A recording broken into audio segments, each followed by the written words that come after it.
परमात्मने ओम श्री गुरुभ्यो नमः। ओम मातृशक्तये नमः।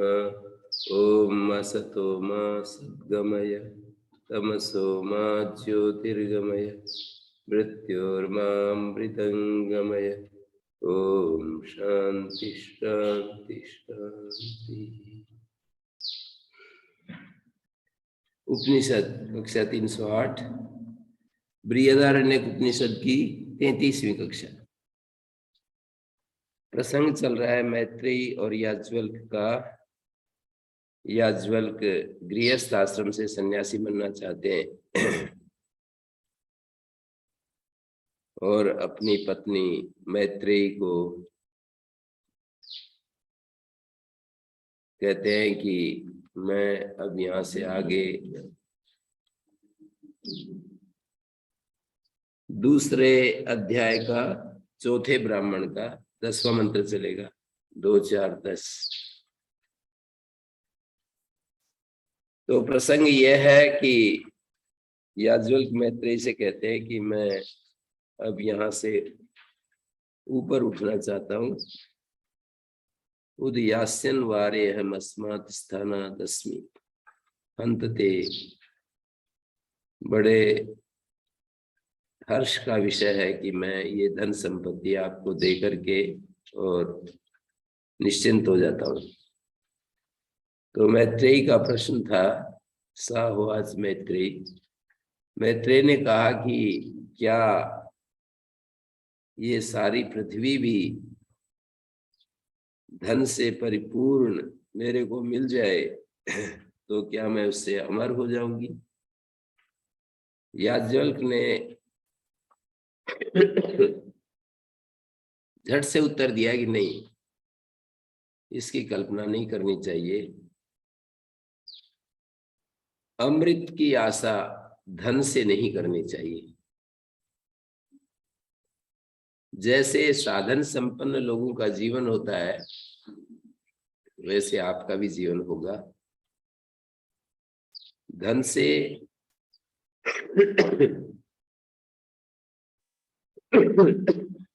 अच्छा मकान मिल सकता है, अच्छी सड़कें बन सकती है,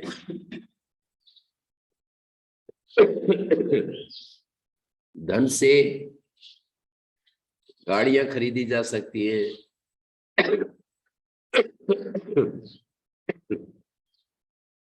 रथ और महल बनाए जा सकते हैं, फैक्ट्रियां लगाई जा सकती है,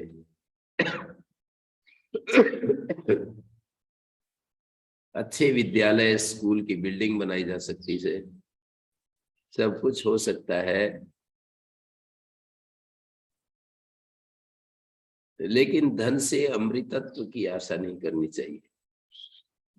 मैत्रेयी को जब ये संदेश दिया गया तो मैत्रेयी ने कहा कि जिस साधन से, जिस चीज से मैं अमर नहीं हो सकती, अमृतत्व को प्राप्त नहीं कर सकती, क्या करूंगी उसका मैं? यदेव भगवान वेद तदेव में ब्रूहि। वो ज्ञान चाहिए जिससे मुझे अमृतत्व प्राप्त हो। सा होवाच। याज्ञवल्क बोले, आपने बहुत प्रिय बात कही है और मैं अवश्य इसका व्याख्यान करूंगा। आपको केवल ध्यान देकर सुनना चाहिए। और उसने कहना शुरू किया। याज्ञवल्क कहते न वारे पत्युः कामाय पति प्रियो भवति, आत्मनस्तु कामाय पति प्रियो भवति। ये बात समझ लेनी चाहिए किसी भी विचारशील को कि इस संसार में जो हम किसी चीज से प्रेम करते हैं वो उसके लिए नहीं करते बल्कि अपने लिए करते हैं। पति की कामना के लिए पति से प्यार नहीं होता। किसी पत्नी को अपनी ही कामना के लिए पति प्रिय लगता है। इसी तरह से किसी पति को पत्नी इसलिए प्यारी नहीं लगती कि वो पत्नी है। पत्नी को मैं पत्नी के लिए प्यार कर रहा हूँ, पत्नी के लिए नहीं करते। हम अपने लिए, अपनी आत्मा के लिए, अपने लिए प्रेम करते हैं। और ये लगभग 10 चीजें गिनाई यहाँ पर। पुत्रों की कामना के लिए पुत्र प्रिय नहीं लगते, अपनी अपनी ही कामना के लिए पुत्र प्यारे लगते हैं, और धन की कामना के लिए धन से हम प्यार नहीं करते, अपने लिए धन से प्यार करते हैं। और ब्राह्मण की कामना के लिए ब्राह्मण प्रिय नहीं होते, अपनी कामना के लिए ब्राह्मण प्रिय होते हैं। ऐसे क्षत्रिय की कामना के लिए, क्षत्रिय की इच्छा पूर्ति करने के लिए हम क्षत्रिय से प्यार करें ऐसा नहीं, प्यार तो हम करते ही है ना। जैसे हम समाज का काम करते हैं, कोई कोई एक एक आदमी, तो समाज का काम करने के लिए, समाज का काम करने के लिए हम समाज से प्यार नहीं करते, समाज के लिए समाज से प्यार नहीं करते, अपने लिए, अपनी आत्मा के लिए हम समाज से प्रेम प्रेम करते हैं। समाज से इसलिए प्रेम करते हैं कि हमें अच्छा लगता है। इसी तरह से सारे लोगों की कामना के लिए लोग प्रिय नहीं लगते, देवताओं की कामना के लिए देवता प्रिय नहीं होते, अपनी कामना के लिए देवता, सभी प्राणियों की कामना के लिए प्राणी प्रिय नहीं होते, अपनी कामना के लिए प्राणी प्रिय। और आखिरी में बोले कि मैं क्या एक एक चीज गिनाऊंगा, मैं ये कह सकता हूं कि सभी चीजें इस संसार में, इस अस्तित्व में कुछ भी ऐसी चीज नहीं है जिस उसके लिए हम प्यार करते हैं। एक भी निरपवाद रूप से एक भी ऐसी वस्तु नहीं है जिससे हम उसके लिए प्यार करते हो। हम अपनी ही आत्मा के लिए, अपने ही लिए काम प्यार करते हैं। जिस आत्मा के लिए हम सारे अस्तित्व को, जिस कामना के लिए सारे अस्तित्व को हम समझते हैं, वो जो अस्तित्व है हमारी आत्मा के पीछे, वो अस्तित्व आत्मा के लिए छोटा पड़ जाता है। आत्मा सबसे बढ़कर के रहता है। तो वो कह रहे हैं आत्मा वारे द्रष्टव्य, आत्मा ही देखने की चीज है, जानने की चीज है, मनन करने की चीज है, ध्यान करने की चीज है। आत्मनो वारे दर्शने, आत्मा के ज्ञान से, मनन से, श्रवण से, विज्ञान से सब कुछ जान लिया जाता है। माने व्यक्ति की सारी उत्सुकताएं पूरी हो जाती हैं, सारी इच्छाएं पूरी हो जाती है, सारी कामनाएं पूरी हो जाती है, और वो व्यक्ति शांत हो जाता है, सहज हो जाता है। उसको सारी दुनिया से नफरत मिले तो भी वैसा ही, सारी दुनिया उससे प्यार करे तो भी वैसा ही, कुछ भी फर्क नहीं रहता है। नफरत और सम्मान एक हो जाते हैं। उसको बहुत सुविधाएं मिल जाए या असुविधाएं मिले, एक जैसा होता है। थोड़ा सा भी इस रास्ते पर चलने से व्यक्ति को महसूस हो जाता है कि अच्छा, ये तो जो कह रहे हैं वैसा ही हमको यहाँ पर देखने को मिल रहा है। और फिर कहते हैं आगे, याज्ञवल मैत्रेयी को समझा रहे हैं, क्योंकि वो समझना चाहती है कि मुझे वो विद्या चाहिए जिसको जान लेने से अमरता प्राप्त होती है, मैं अमृत हो जाऊं। वो विद्या, वो ज्ञान, वो समझ, वो अंडरस्टैंडिंग चाहिए कि मेरी सारी इच्छाएं फुलफिल हो जाए, मैं अकाम हो जाऊं। मनुष्य जो चाहता है वो होता नहीं, जो होता है वो भाता नहीं, जो भाता है वो रहता नहीं। मानी जो चाहता है वो होता नहीं, और होता है तो वो भाता नहीं, अच्छा नहीं लगता। और कभी जो भाता है वो टिकता नहीं, रहता नहीं। मैं ऐसी स्थिति में चली जाऊं कि मुझे कहीं भी अनईजी फील ना हो, मैं सहज हो जाऊं, शांत हो जाओ, कूल हो जाओ,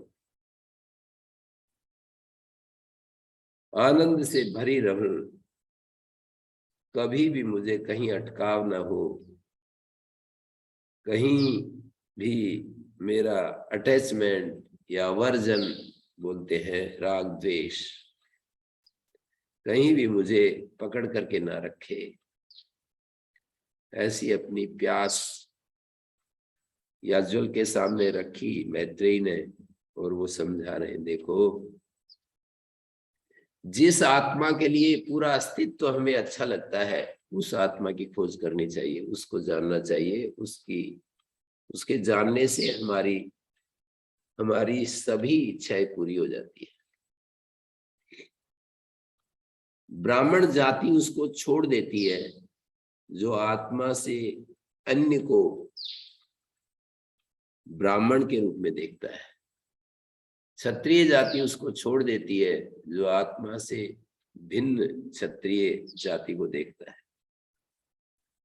लोग उसको छोड़ देते हैं जो लोगों से भिन्न, लोक आत्मनो अन्यत लोकान वेद, आत्मा से भिन्न लोगों को जो जानता है, लोग उसको छोड़ देते हैं।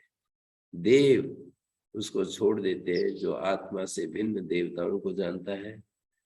सारे प्राणीगण उसको छोड़ देते हैं जो आत्मा से भिन्न प्राणियों को जानता है। सर्वम तम परादात, सारा अस्तित्व उसको छोड़ देता है जो आत्मा से भिन्न सर्व को जानता है।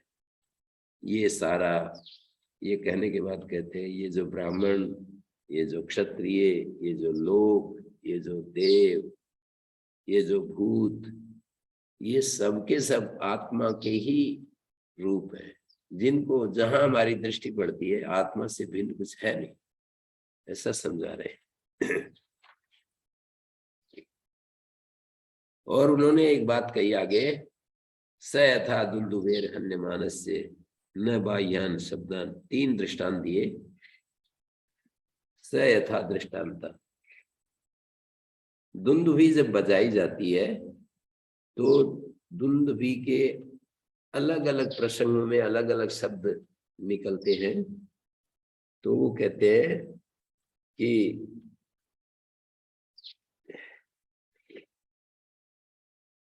उन शब्दों को हम नहीं जान सकते कि ये किस मौके पर बजाए गए दुंदुभी के शब्द हैं। वीर रस का कोई प्रसंग होता है तो अलग दुंदुभी के शब्द निकलते हैं, शांत रस के समय अलग प्रकार के निकलते हैं, और जब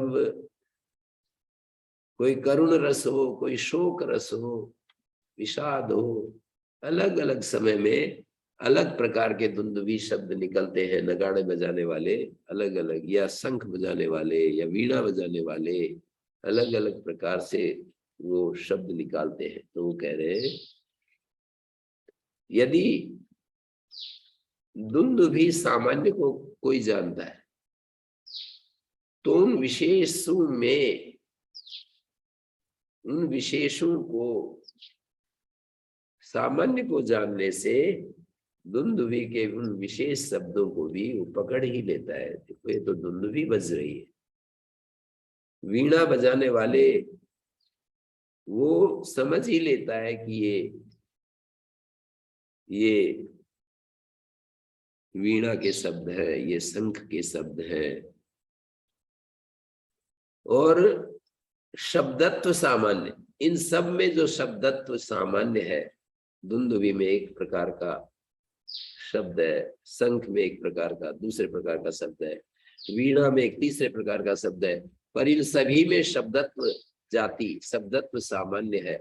तो शब्दत्व सामान्य को जानने से शब्द विशेष, दुंदुभी शब्द है, वीणा शब्द है, ये शंख का शब्द है, वो जान लिया जाता है। ऐसे कह रहे हैं। ऐसे ही ज्ञान सामान्य से ज्ञान विशेष, जैसे कि हमारे आंख से जो हम देखते हैं, कान से जो हम सुनते हैं, त्वचा से जो हम जानते हैं, नासिका से जो हम गंध ग्रहण करते हैं, ये सारे जो ज्ञान विशेष है, ज्ञान सामान्य के ही अलग अलग रूप है।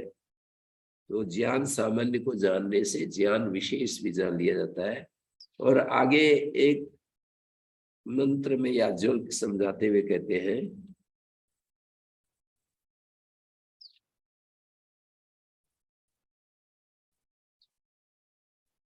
जैसे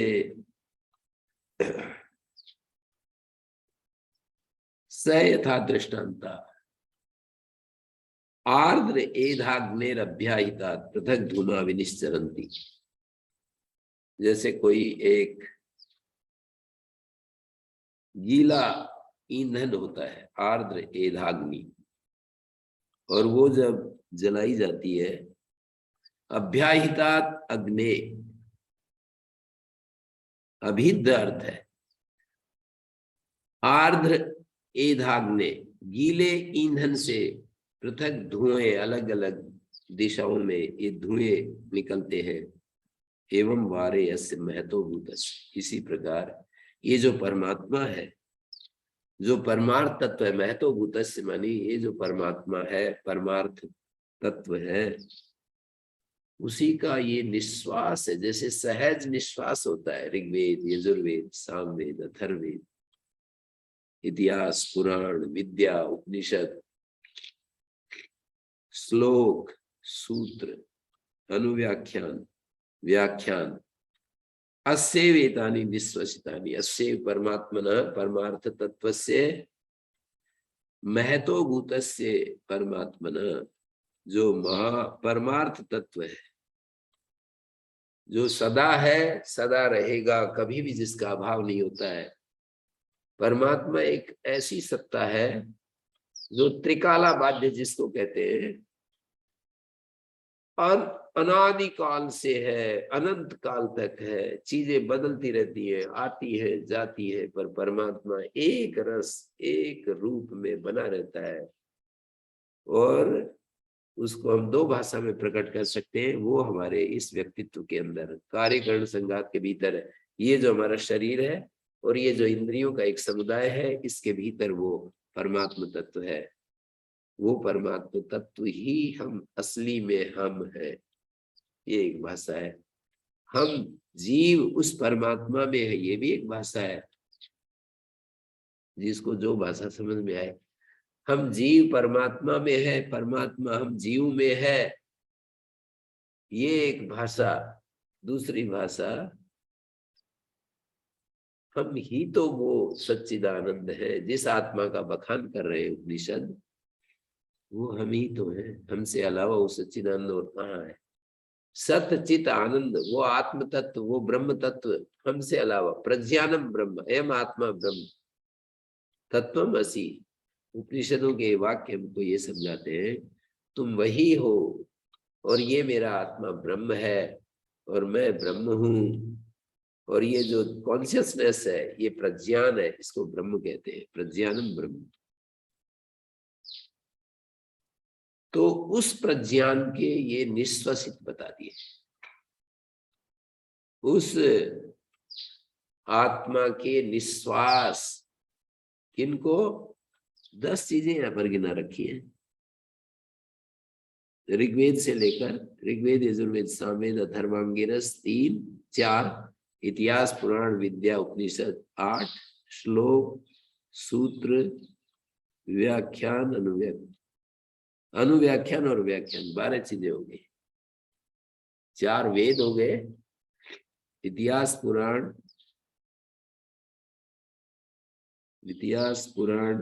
विद्या, उपनिषद, इतिहास, पुराण, विद्या, उपनिषद, श्लोक, सूत्र, अनुव्याख्यान और व्याख्यान। भाष्यकार ने यहाँ पर इन सब के अर्थ दिए अलग अलग। यहाँ पर वो कहते हैं कि उत्पत्ति काले प्राग उत्पत्ति ब्रह्म, ये बात समझी जा सकती। प्राग उत्पत्ति, ये सारा अस्तित्व जब अपने इस रूप में आया, सूरज, चांद, धरती, आसमान, ये वनस्पतियां, पहाड़, पर्वत, नदियां, ये वर्षा की बूंदें, हवाएं, ये अलग अलग प्रकार के जो शरीर हैं योनियों में, अलग अलग योनियों में जो अलग अलग शरीर है, ये कुछ भी नहीं था। ये न सदासीत न सदासीत तदानीम, वेद मूल संहिताओं से लेकर के निरंतर इस पर विचार किया कि ये संसार कभी पैदा हुआ है या ऐसा ही है सदा से। दार्शनिक लोगों ने, फिलोसोफर्स ने इस विषय में बहुत विचार किया है। अलग अलग देश के फिलोसोफर्स ने अपनी अपनी राय दी, अपने अपने बात कही। उन्होंने ये बात खोजी, हमारे वैदिक ऋषियों को ये इल्हाम हुआ, ये अवतरण हुआ ज्ञान का कि ये सृष्टि जो है ना, ये सदा ऐसी नहीं रहती है। ये एक समय ऐसा था जब कुछ भी नहीं था, और उस कुछ भी न से ये सारा इतना सौंदर्य भरा हुआ जगत हमारे सामने प्रकट हुआ। हम भी नहीं थे, कोई पुरुष, कोई महिला, कोई गाय बछड़े, सांड, घोड़े घोड़ी। पुरुष सूक्त में हमको समझाया है कि उसी से ये अश्व पैदा हुए, उसी से ये तस्मादस्वा जायंत, उसी से गौ, उसी से अन्य प्राणी, अजा, भेड़, बकरी, पुरुष, मनुष्यों के शरीर, सब उसी से उत्पन्न हुए। एक तरफ से वही इन सब के मूल में है, ऐसे कहा।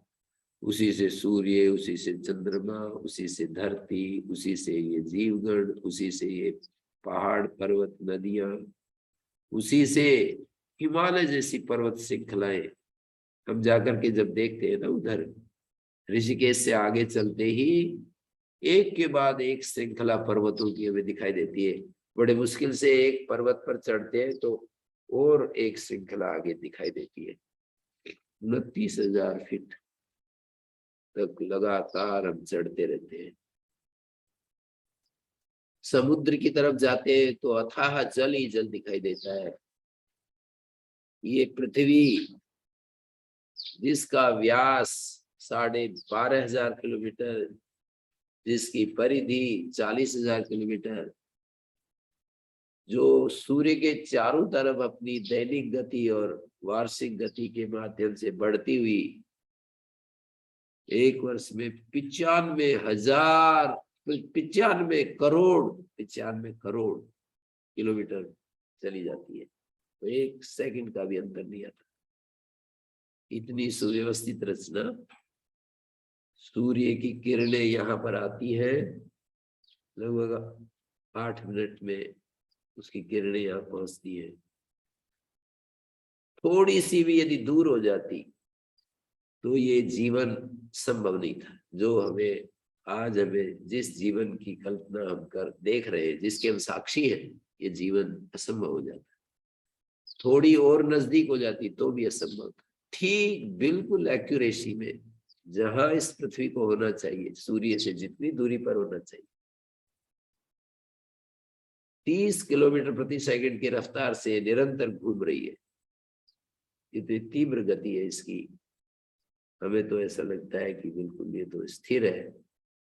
और इसके भीतर कितने कितने, कहीं लावा है, कहीं खनिज पदार्थ है, कहीं सोना चांदी, कहीं हीरे मोती, कहीं कुछ है, कहीं कुछ है।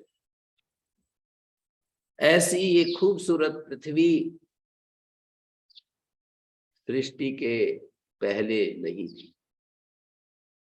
ये सूर्य भी नहीं था, चंद्रमा भी नहीं था, सौर परिवार इसके साथ, और जो मंगल ग्रह, शुक्र ग्रह, बृहस्पति इत्यादि, ये भी नहीं थे।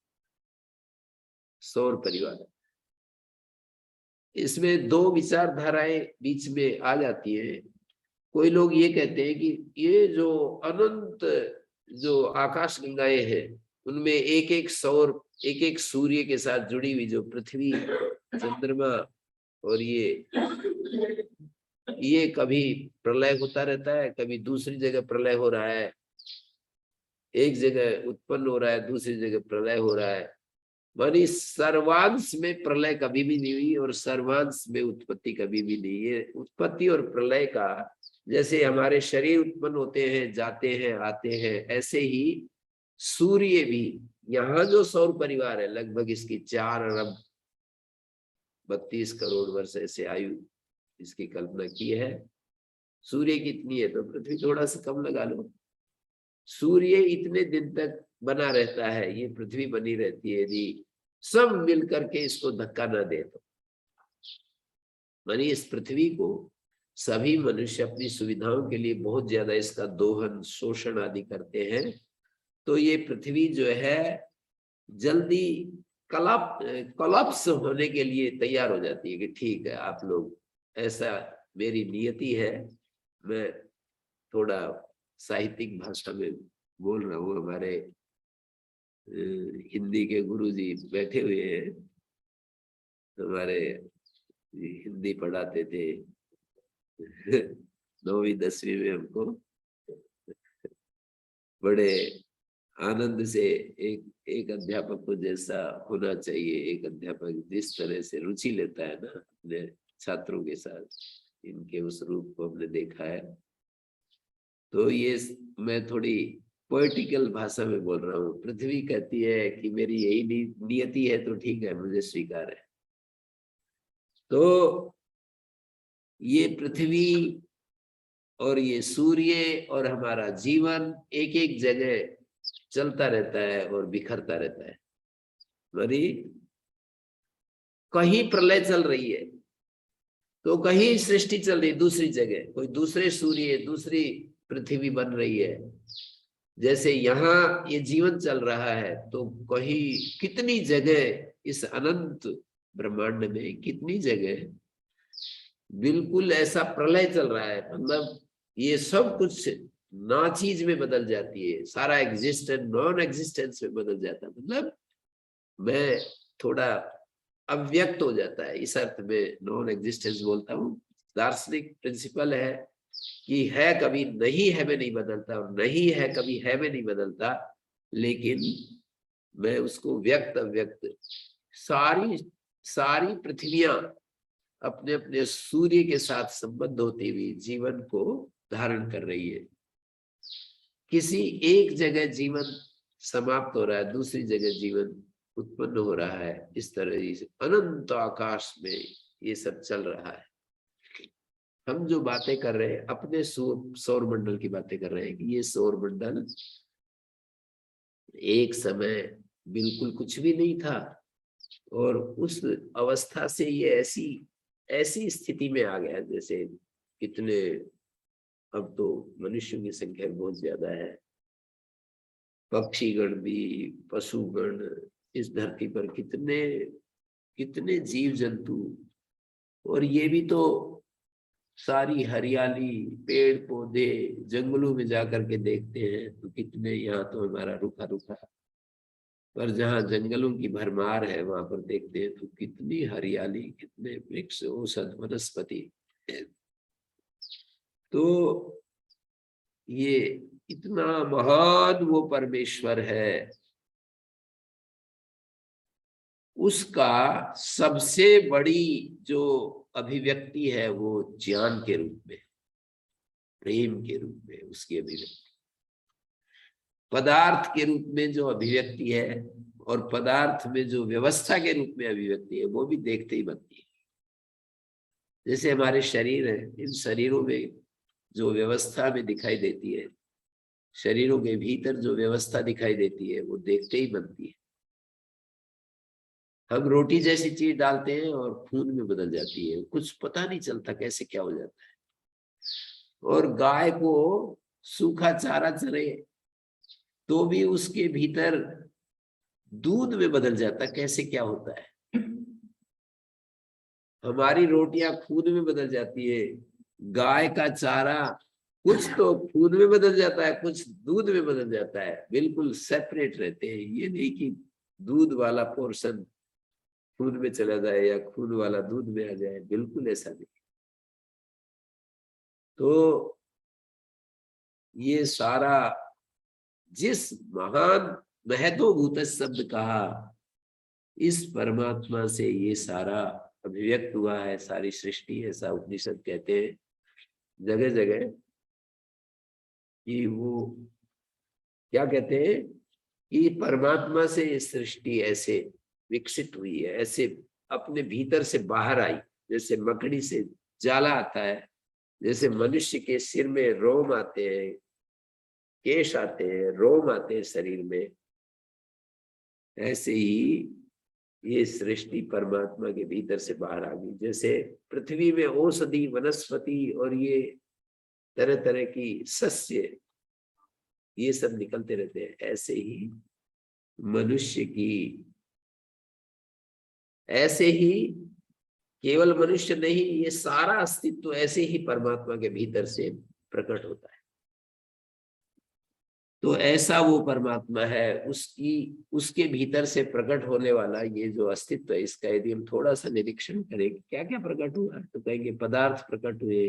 भूमि को मैं पदार्थ कह रहा हूँ, सूर्य को पदार्थ कह रहा हूँ, जल, अग्नि, वायु, आकाश, पहाड़, पर्वत, नदियां, इन सब को मैं पदार्थ कह रहा हूँ।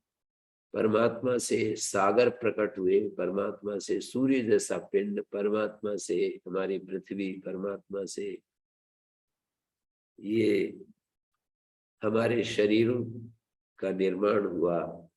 ये पदार्थ में, शरीर की रचना भी पदार्थ में ही है, पर इन पदार्थों में जो व्यवस्था है, कहते हैं कि इस पृथ्वी का जो ऊपर का लेयर है, उसमें कितने प्रकार के पोषक जीवाणु होते हैं जिनसे हमारा फसल बनती है। ये ज्योग्राफी के अध्येता लोग जानते हैं कि ये पृथ्वी में कितनी कितनी प्रकार की चीजें होती है, कैसे कैसे उसको हम हिसाब नहीं लगा सकते। तो हमारे ऐसे उस परमात्मा से पदार्थ प्रकट हुआ, उस परमात्मा से ज्ञान प्रकट हुआ, उस परमात्मा से ही भाव प्रकट हुए, इमोशंस प्रकट हुए, लव प्रकट हुआ, नॉलेज प्रकट हुआ और मैटर प्रकट हुआ, एनर्जी प्रकट हुई। मैटर, एनर्जी, लव और नॉलेज, विजडम, ये सब का आश्रय, सब का आधार वो परम तत्व है, ऐसा उपनिषद बताना चाहता है। याज्ञवल्क्य भी मैत्रेयी को ये कहना चाहते हैं कि उससे ये ज्ञान, ये अपार ज्ञान, पहले तो उन्होंने न वारे पत्यु कामाय पति प्रियो भवति, इस मंत्र में प्रेम की बात कही, प्रेम प्रकट, हमारे आत्मा में जो प्रेम है वो वहीं से प्रकट होता है। हमारी आत्मा में जो प्रेम है, अपने में जो प्रेम है, हम नहीं चाहते हैं कि हम ना रहे, हम सब चाहते हैं हम बने रहे। तो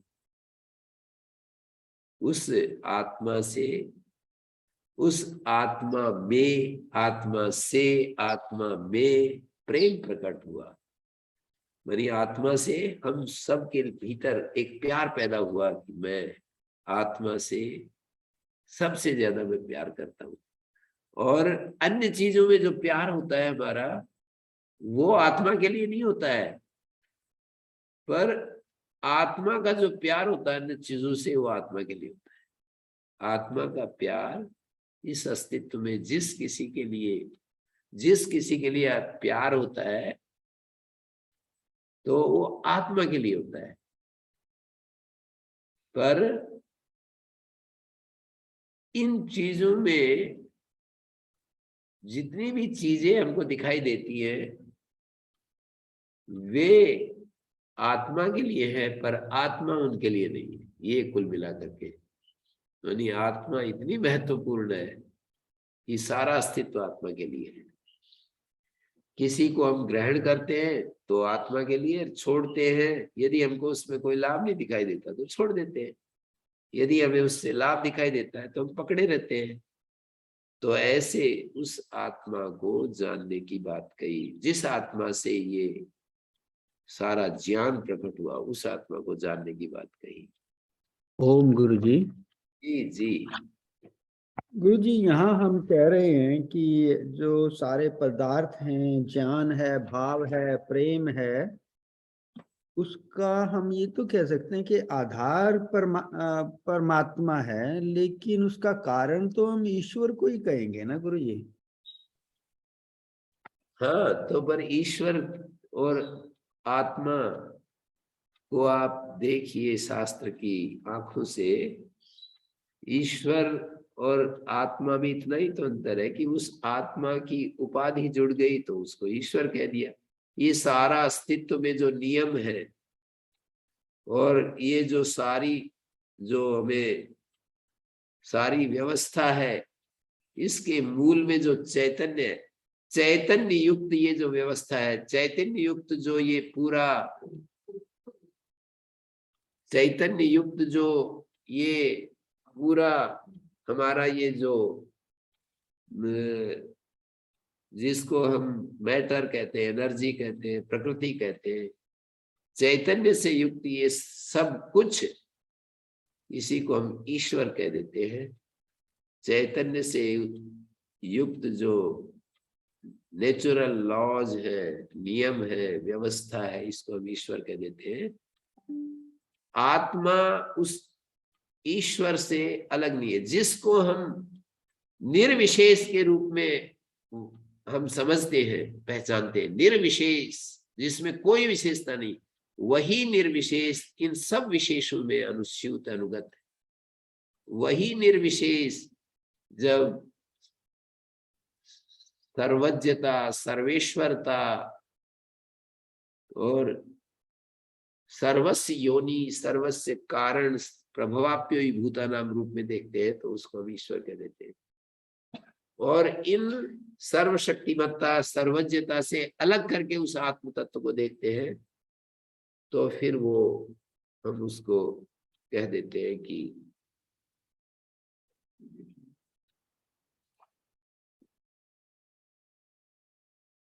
तो जिसको हम कहते हैं कि वो सर्वज्ञ है, सर्वशक्तिमान है, सर्वज्ञ, सर्वशक्तिमान, सर्वसमर्थ, इन सब नियमों के साथ जो है उस आत्म तत्व को, चैतन्य को हम ईश्वर के रूप में पहचानते हैं। और जब केवल आत्म तत्व को देखते हैं, निर्विशेष आत्म तत्व को, तो वो उसको हम आत्मा के रूप में पहचानते हैं। हम जीवगण भक्ति के लिए विशेषताओं से युक्त जो चैतन्य है, भक्ति के लिए विशेषताओं से युक्त जो चैतन्य है, उसको अपना विषय बनाते हैं, मानी अपनी भक्ति का विषय बनाते हैं। चैतन्य युक्त जो सारी विशेषताओं का जो समुद्र है। महर्षि दयानंद ने आर्याभिविनय पुस्तक के पहले मंत्र की व्याख्या करते हुए बहुत सारे सैकड़ों जो है गुण लिखे हैं कि वो ऐसा है, ऐसा है, ऐसा है। तो सारी विशेषताओं से युक्त भक्ति के लिए महर्षि दयानंद एक भक्त है, बहुत एक उच्चतम कोटि के भक्त हैं। बुद्धि उनकी स्थिर और सूक्ष्म है, मन उनका एकदम शांत है। तो इस प्रक्रिया से भी हम उस अनंत में प्रवेश करते हैं, परमात्मा में प्रवेश करते हैं। एक दूसरा भी पथ है, रेचन का पथ। रेचन का पथ, ये तो अन्वय का पथ, व्यतिरेक पथ भी है, ये अन्वय का पथ है। ये भी परमात्मा है, ये भी परमात्मा है, ये भी परमात्मा है। सर्वत्र परमात्मा दृष्टि करना, ये अन्वय पथ है। एक व्यतिरेक पथ भी है कि जिस आत्म तत्व को हम जानना चाहते हैं, विशुद्ध आत्मा के रूप में जिसको हम जानना चाहते हैं, तो मेहनत करते जाए। भक्ति के लिए प्लस प्लस करने की जरूरत है, हटाने की, किसी चीज को भी हटाने की जरूरत नहीं, केवल उसको परमात्मा के रूप में देखने की जरूरत है। लेकिन ज्ञान के लिए, प्रेम के लिए अपने को सर्व रूपों में, अपने आप को अपने समक्ष सर्व रूपों में अपने प्रियतम को देखना, सर्व रूपों में अपने प्रियतम को देखना, ये प्रेम पथ है। और सारे रूपों का निषेध करने के बाद जो शुद्ध तत्व बचता है वही हमारा स्वरूप है। ये ज्ञान पथ है। ज्ञान एकत्व को लेकर के चलता है, प्रेम बहुत्व को लेकर के चलता है। तो ईश्वर और आत्मा ये कोई दो चीज नहीं है, अलग चीज नहीं है कि ईश्वर एक अलग सत्ता है और आत्मा एक अलग सत्ता है। जिस आत्मा से ये सारा अस्तित्व प्रकट हुआ, जब ऐसा कहा जाता है तो ईश्वर, जिसको हम ईश्वर कहते हैं, वो भी तो उस आत्मा में ही कहना चाहिए, उस आत्मा में ही लीन है, आत्मा में ही लीन है। जैसे हम एक प्रक्रिया से हम देखते हैं कि हमारे इस व्यक्तित्व में क्या क्या है, तो कहेंगे कि जागृत, स्वप्न, सुषुप्ति। तो जागृत को हम स्वप्न में लीन करते हैं। स्वप्नावस्था में जागृत की चीजें नहीं रहती है, मन रहता है, आत्मा रहती है। पर मन को भी उसके कारण में लीन कर देते हैं तो सुषुप्त अवस्था आ जाती है। और वहां सुषुप्त अवस्था जो है वो मन लीन हो गया, इसका मतलब मन का अलग से दर्शन नहीं हो रहा। जिसका हम प्रविलापन कर देते हैं जिसमें, तो वो अलग से प्रतीत नहीं होता है। लीन कर देते हैं तो लीन हुई चीज हमें अलग से दिखाई नहीं देती। जागृत अवस्था, स्थूल अवस्था को हमने सूक्ष्म में लीन कर दिया तो सूक्ष्म से स्थूल अलग नहीं दिखता। सूक्ष्म को भी उसके कारण में जब लीन कर दिया, सूक्ष्म को भी जब कारण में लीन कर दिया तो कारण अलग नहीं दिखता है, वो सूक्ष्म अलग नहीं दिखता, केवल कारण बच जाता है।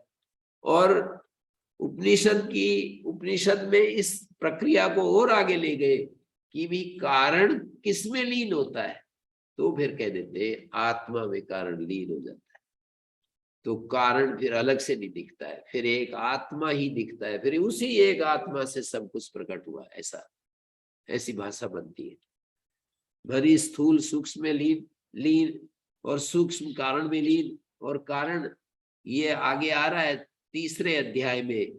गार्गी पूछती है याज्वल्क से कि ये लोक किसमें ओतप्रोत है, तो उन्होंने कहा आकाश में, अव्याकृत में, प्रकृति में। ये लोक किसमें ओतप्रोत है, बोले प्रकृति में। आकाश शब्द वहां पर दिया है। आकाश का मतलब अव्याकृत, अनमैनिफेस्ट रूप जो है ये जितना भी ये लोकों का जो मैनिफेस्टेशन है, ये उस अनमैनिफेस्ट रूप में ये सब उसके आश्रय बनते हैं।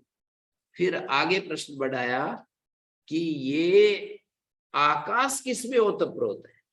सारे लोक तो आकाश में ओतप्रोत, पृथ्वी लोक, अंतरिक्ष लोक, सूर्य लोक, द्युलोक, ये सारा जो हम आंखों से परसीव करते हैं, जिसको हम समझते हैं, इस सब को हम ये जगत कहते हैं।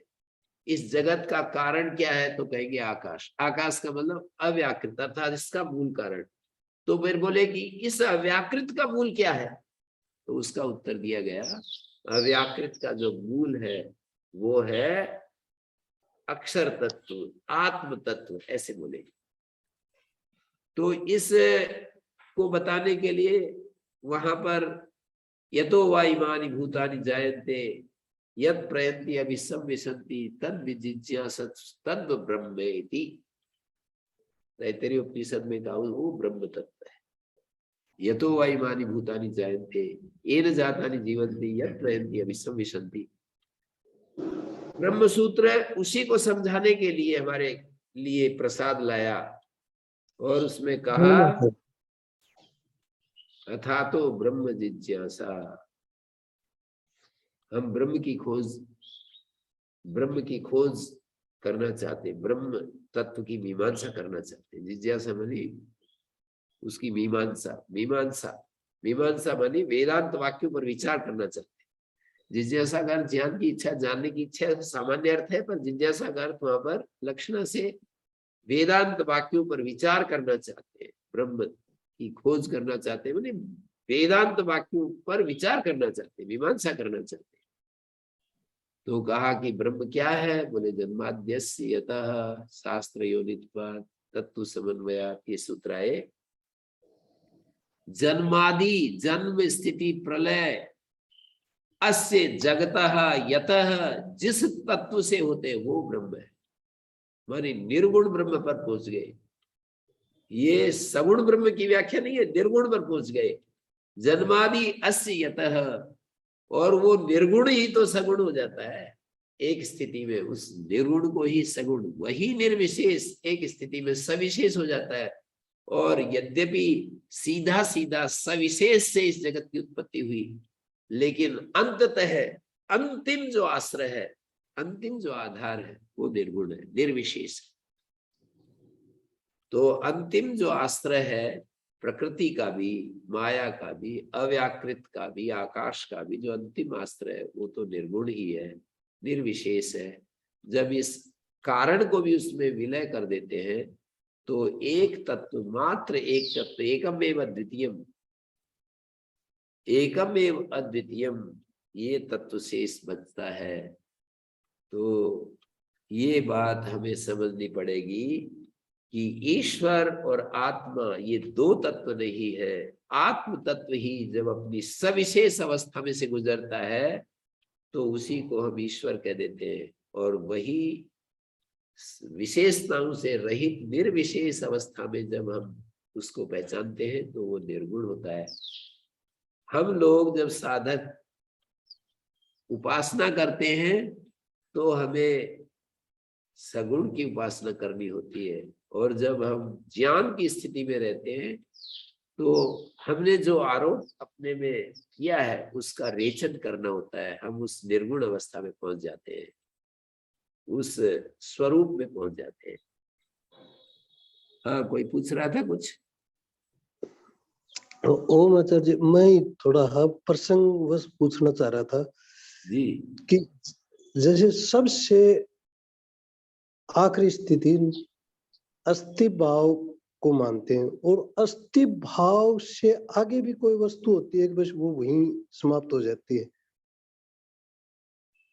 अस्ति भाति प्रियम रूपम, अस्ति भाति प्रिय नाम और रूप, ये 5 चीजें हैं। नाम रूप जगत में आते हैं, अस्ति भाति प्रिय परम तत्व में आते हैं। अस्ति भाति प्रिय नाम और रूप, नाम रूप जो है वो जगत के नाम रूप और कर्म, और जोड़ दीजिए नाम रूप कर्म, इन तीनों का समुच्चय जगत है। अस्ति भाति प्रिय का समुच्चय ही आत्मा है। अस्ति मानी है, और चैतन्य रूप में उसका स्फुरण है। अस्थि कोई अलग चीज है और चैतन्य कोई अलग है और प्रियता अलग है, ऐसा नहीं। अस्ति भाति प्रियम बड़ी सचित आनंद। आचार्य जी, निर्बीज जिस समय समाधि हो गया, यानी कि बिल्कुल एकदम से, तो उस समय अस्थि भाति प्रिय ये शब्द हुई, यानी कि ऐसा महसूस होएगा। शब्द जिस तो शब्द तो जगत है, मैंने पहले ही कह दिया। नाम रूप, नाम मानी शब्द, नाम और रूप, शब्द और शब्द से जाने जाने वाली चीज को रूप कहते हैं। तो शब्द और नाम और रूप, शब्द के द्वारा जिसको पहचानते हैं वो रूप होता है। तो जब आप अंतिम समाधि में होते हो तो नाम और रूप तो छूट जाएंगे। अस्ति नाम, भाति नाम, प्रिय नाम, ये जिसका है वो तो हमारा स्वरूप ही है, वो तो छूट नहीं सकता है। नाम तो छूट ही जाएगा। जैसे हमारे को, हम जब कोई माँ अपने बेटे को इंतजार कर रही होती है, कोई विदेश में बेटा पढ़ने के लिए भेजा है, वो जब आता है कि मैं आज उस तारीख को आ रहा हूँ, तो वो उसको इंतजार होती है, ये याद उसकी स्मृति में बना रहता है कि आ जाएगा आ जाएगा आ जाएगा। मतलब बेटे का नाम, बेटे की आकृति सारा होता है।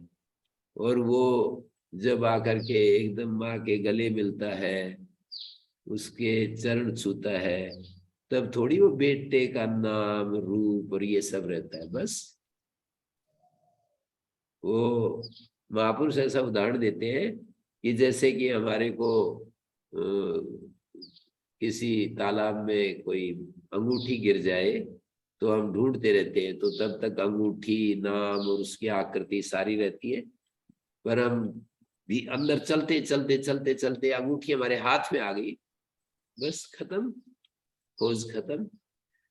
तो इस तरह से उन्होंने प्रिया भार्या का उदाहरण दिया है। यथा प्रिया भार्या संपरिस्वक्ता न बाह्यम किंचन वेद न आंतरम किंचन, ऐसे ही सलिल एका दृष्टा, वो सलिल की तरह स्वच्छ एक दृष्टा ऐसी स्थिति में हो जाता है। नाम और रूप तो संसार के अंतर्गत आती है, मैं पहले ही कह दिया, नाम और रूप जिस चीज का भी नाम, चाहे वो परमात्मा का ही नाम है, वो तो संसार के अंतर्गत आएगा। वेदों के शब्द जितने भी वो संसार के अंतर्गत आएंगे। वेदों के जो शब्द है, शब्द जहां से निकले हैं वो सच्चिदानंद। यही यहाँ पर कहा है, स यथा आर्द्र एधाग्ने अभ्याहिता, गीले ईंधन से अग्नि से जैसे धुएं निकलते हैं, ऐसे इस महान परमेश्वर से ये सारी चीजें निकलती है। ऋग्वेद, यजुर्वेद, सामवेद, इतिहास, पुराण। इतिहास पुराण, इतिहास का अर्थ करते हैं भाष्यकार, इतिहास का मतलब है कि जो बहुत सारे चतुर्विधम मंत्र जातम इतिहास इति उर्वशी पुरुरोसो संवाद आदि, जैसे कि पुरुरवा उर्वशी का संवाद आता है ऋग्वेद में, पुरुरवा उर्वशी संवाद, कई सारे संवाद सूक्त आते हैं, उनको इतिहास कह रहे हैं। यम यमी सूक्त आता है, अपाला लोपा मुद्रा और अगस्त का संवाद आता है, ऐसे बहुत सारे संवाद आते हैं, उनको इतिहास कह रहे हैं। और इतिहास है पुराणम, पुराण शब्द का अर्थ है उर्वशी ही अप्सरा इत्यादि ब्राह्मण में। पुराणम असद्वाइदमग्रासित, ये पुराण असद्वाइदमग्रासित उपनिषद में आता है कि ये पहले असत ही था। विद्या मानी देवजन विद्या, वेदः स्वयं इत्यादि देवजन विद्या जो है उसको विद्या शब्द से कह रहे हैं। उपनिषद प्रियमिति एनद उपासित है, आगे आएगा चौथे अध्याय के पहले खंड में, उसको प्रिय समझकर उपासना करें। श्लोका ब्राह्मण प्रभवा मंत्रा, ब्राह्मण में जो तदेश श्लोको भवति, ऐसा कई जगह आता रहता है उपनिषदों में, तो उपनिषदों में जो मंत्र आते हैं उनका नाम श्लोक होता है।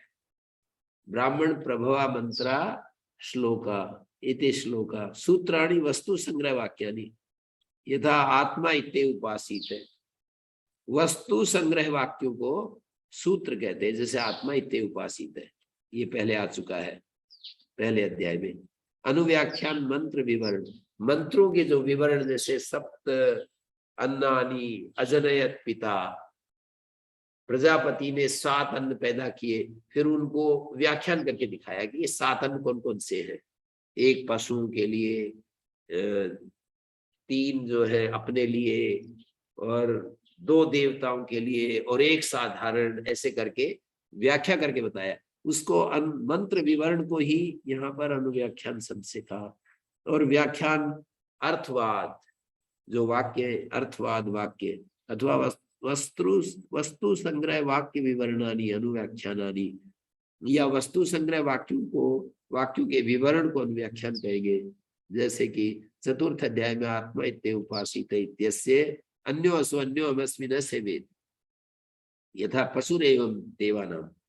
चौथे अध्याय में आत्मा इत्ते उपासित है, इसका विवरण अन्यो असो अन्यो न सेवेत, जो अपने को अलग मानता है तो उसको अपने से अलग मानता है, न सेवेत, वो टारगेट से मिस कर, टारगेट को वो चूक जाता है, टारगेट चूक जाता है। तो मंत्र विवरण व्याख्यान एवं अष्टविध ब्राह्मणम, इस प्रकार ये ब्राह्मण जो है 8 प्रकार का ब्राह्मण है। मानी ऋग्वेद, यजुर्वेद, सामवेद, अथर्ववेद, ये तो 4 वेद हो गए और 8 ब्राह्मण हो गए, ब्राह्मण के रूप हो गए। कौन कौन से? इतिहास, पुराण, विद्या, उपनिषद, श्लोक, सूत्र, अनुव्याख्यान और व्याख्यान, ये 8 प्रकार का ब्राह्मण हो गया। वेद ब्राह्मणयो नहीं, क्या है, मंत्र ब्राह्मणयो और वेद नाम थे। मंत्र और ब्राह्मण को वेद नाम से जानते हैं। तो मंत्र तो हो गए 4 वेदों में, जो ऋग्वेद, यजुर्वेद, सामवेद, अथर्ववेद, और ब्राह्मण हो गए ये जो यहाँ पर जो गिनाए हैं, क्या क्या, इतिहास, पुराण, विद्या, उपनिषद, श्लोक, सूत्र, अनुव्याख्यान, व्याख्यान, ये सब जो बतलाए हैं। तो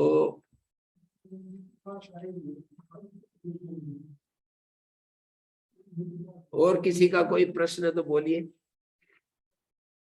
ओम गुरुजी। जी, तो हम यहाँ कहते हैं कि मतलब ईश्वर सर्वव्यापक है, ईश्वर और ब्रह्म में कोई अलग भाव नहीं है। और फिर जब आता है कि पत्थर के अंदर कोई चेतन तत्व नहीं है,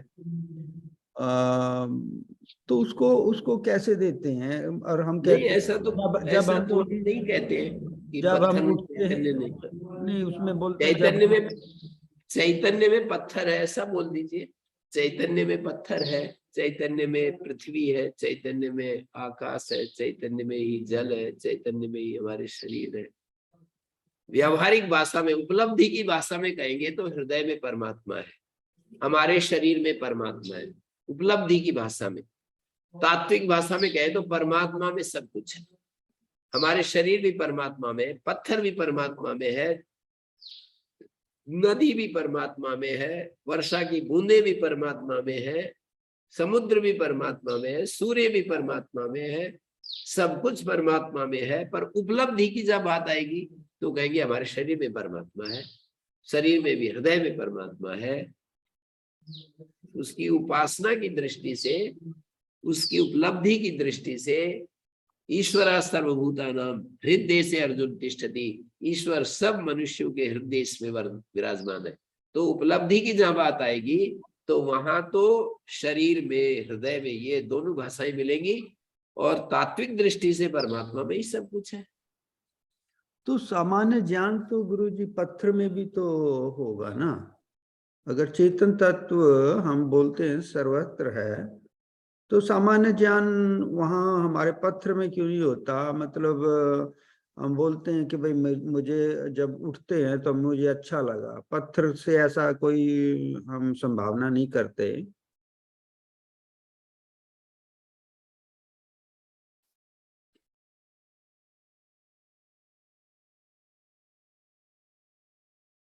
कि परमात्मा की उपस्थिति है, वो उपलब्धि के लिए नहीं है, इसलिए उसको बदल देना चाहिए स्टेटमेंट को। पत्थर में परमात्मा नहीं, परमात्मा में पत्थर है।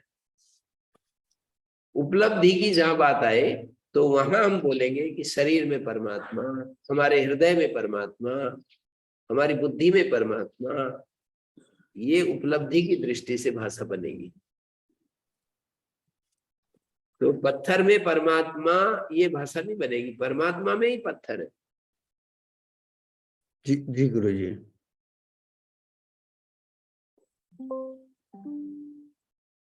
तो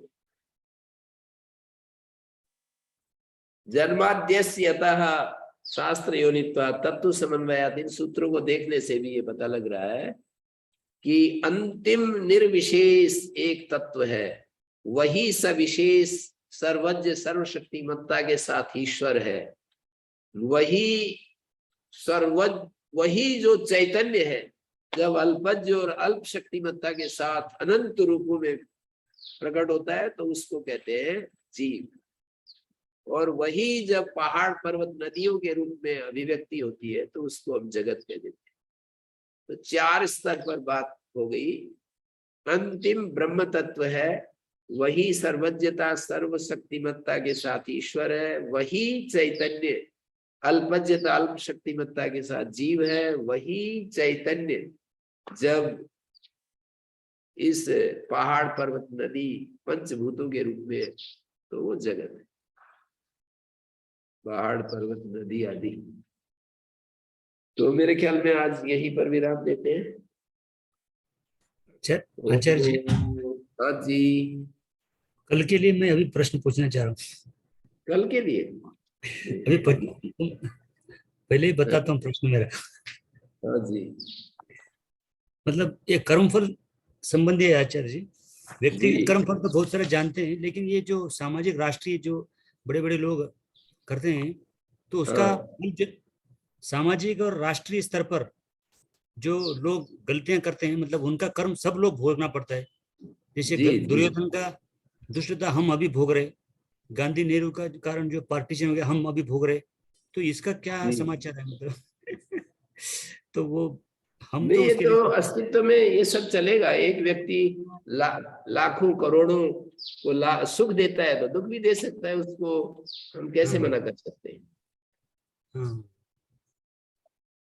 एक व्यक्ति जब अरबों लोगों को सुख दे सकता है, हम्म, तो एक व्यक्ति उसकी स्वेच्छाचारिता, उसकी कम समझ, उसकी गलत समझ, उसका अहंकार दुख भी दे सकता है। उसमें क्या दिक्कत तो इसका है? उपकार तो भला तो अच्छा है, बट दुष्टता ये सारा मतलब ये प्रॉब्लम है। नहीं, प्रॉब्लम तो जरूर है, लेकिन आपने कहा हजार कि वो हजारों तो हजारों साल तक। वो तो कितना अधिक हम सुख लेते हैं। ऋषियों ने खोज की, एक व्यक्ति ने तपस्या की और आत्मा को खोज करके हमारे सामने रख दिया, सारे अस्तित्व के सामने रख दिया। कितना सुख देना चाह रहा है वो व्यक्ति। तो एक व्यक्ति प्रकृति में अपने अहंकार में जिएगा तो दुख भी देगा वो। दोनों बातें हैं। तो बट गुरुजी उसको ऐसे भी तो कि भाई परमात्मा उसकी क्षति पूर्ति करता है। वो तो व्याख्याएं न्याय हैं, तो अब जिसको जो व्याख्या पसंद हो ठीक है। ये तो सब व्याख्याएं है ना, मतलब जिसमें हमें संतोष तृप्ति मिलती है, जिस दर्शन में, जिस दृष्टि में, ठीक ही होता है। मतलब ये व्याख्या है, जीव का अपना स्वातंत्र है, स्वाधीनता है ना। तो स्वाधीनता में जब उसकी समझ कम होगी तो दुख देगा, उसकी समझ पूरी होगी तो सुख देना कर्मफल शुरू कर किसका देगा। है सर जी? ये अच्छा, समझ कर्मफल कम किसका होगी है? तो पार्शियलिटी रहेगी, पक्षपात रहेगा। ये मेरा नहीं, ये वीआईपी, ये बिना वीआईपी, ये सब रहेगा। तो तो उसको दंड क्या मिलेगा कर्म आचार्य? तो दंड के बारे में। और फल हम भोग रहे दंड हैं, तो यहाँ पर कर्म दंड की व्यवस्था तो व्यक्तियों में भी है, राज्य में भी, स्टेट में भी है, और परमात्मा की तरफ से तो है ही। जो जितना अधिक मतलब दुख तो देगा, मतलब जो दूसरों को भ्रांत करेगा, उतना ही वो परमात्मा के। दंड तो यही है कि उसको अंधकार मिलेगा और अनंत जन्मों तक अंधेरे में घूमता रहेगा। असुरिया नाम तेलो का अंधेर तमसा वृता का है ना, जो आत्मा से दूर हटेगा वो गहरे अंधकार में जाएगा। ये दंड है। ये क्या दंड है कि उसको मतलब गहरे अंधकार में जाएगा। आप यूं समझिए दंड को, दंड की व्यवस्था को आप ऐसे समझिए कि जैसे कोई आदमी गहरे अंधकार में जा रहा है। किसी आदमी को नरक की जो एक व्यवस्था है, स्वर्ग की एक व्यवस्था है। अभी महर्षि दयानंद ने तो सारा स्वर्ग नरक यही इस धरती पर ही दिखा दिया, पर इन शास्त्रों को देखने से ये भी पता लगता है कि भाई स्वर्ग अलग एक अलग ही एक स्थान है, नरक एक अलग ही स्थान है, जहां पर दुख भी अति मात्रा में, एक सेकंड के लिए भी सुख नहीं है, उसको हम नरक कहेंगे। और एक सेकंड के लिए भी दुख नहीं है, उसको हम स्वर्ग कहेंगे। और जहां सुख दुख दोनों से अतीत अवस्था है, पूर्ण आत्मस्थ स्वस्थ है, व्यक्ति अपने स्वरूप में स्थित है, उसको मुक्ति कहेंगे। तो मुक्ति, स्वर्ग, नरक, पार्थिव जीवन, इन सब को हमें देखना होगा। इस पार्थिव जीवन में तो संघर्ष है, स्ट्रगल है। अपनी समझ के अनुसार एक एक व्यक्ति आते हैं और वो स्ट्रगल करते हैं, वो यहाँ पर लोगों को सुख देने के लिए कोशिश करते हैं। सारा कर्म का राज्य तो यही है। न तो नरक में कर्म होते हैं, न स्वर्ग में कर्म होते हैं, न देवता लोग कर्म करते हैं, वो तो सुख भोगने के लिए होते हैं। और नरक में भी दुख भोगने के लिए होते हैं, और ब्रह्मलोक में दोनों चीजें हैं, ज्ञान उपासना भी होती है और सुख भोगते भी है, और मुक्ति में तो ज्ञान मात्र होता है। तो इस पार्थिव जीवन में कर्म का राज्य है, तो यहाँ कर्म तो हमें करने ही पड़ेंगे। इसी के आधार पर निर्धारण होता है कर्म फल। पार्थिव जीवन के आधार पर ही हमको कर्म फल मिलता है कि हम हमारी गति कैसे निर्धारित होगी, किधर होगी, किधर जाएंगे।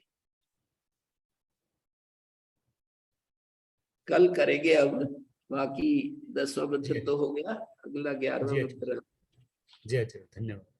ओम शांति शांति शांति।